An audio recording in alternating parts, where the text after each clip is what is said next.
In the eerie silence of the night, when the moon casts its pale light upon the deserted corridors of the school, there lurks a tale that sends shivers down the spine of even the bravest souls. And who better to tell this chilling tale than the school cleaner himself, who has witnessed things that defy explanation.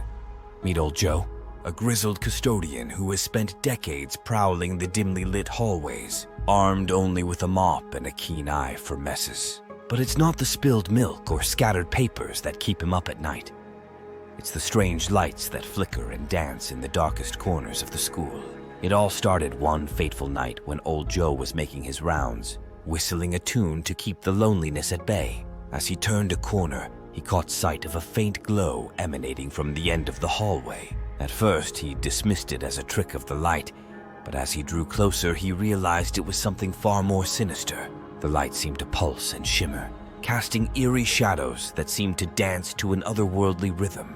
Old Joe's heart pounded in his chest as he watched, rooted to the spot in a mixture of fear and fascination. Just as he summoned the courage to investigate further, the light vanished without a trace, leaving behind nothing but darkness and a lingering sense of dread. But that was only the beginning.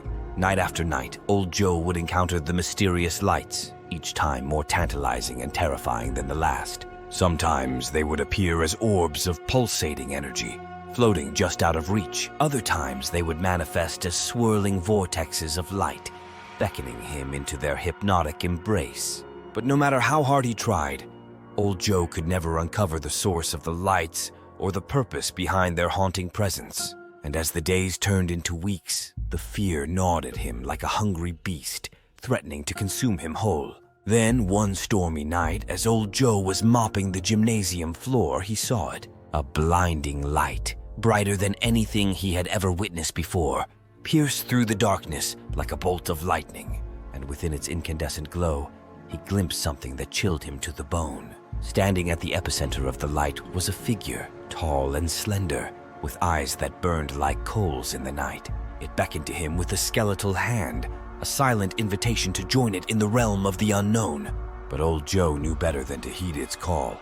With a trembling heart and trembling limbs, he turned and fled, the sound of his own footsteps echoing like a drumbeat of impending doom. And though he never returned to that forsaken place, the memory of the lights and the specter that lurked within them haunted him until the end of his days. For some mysteries are better left unsolved, and some terrors are better left undisturbed in the shadows where they belong.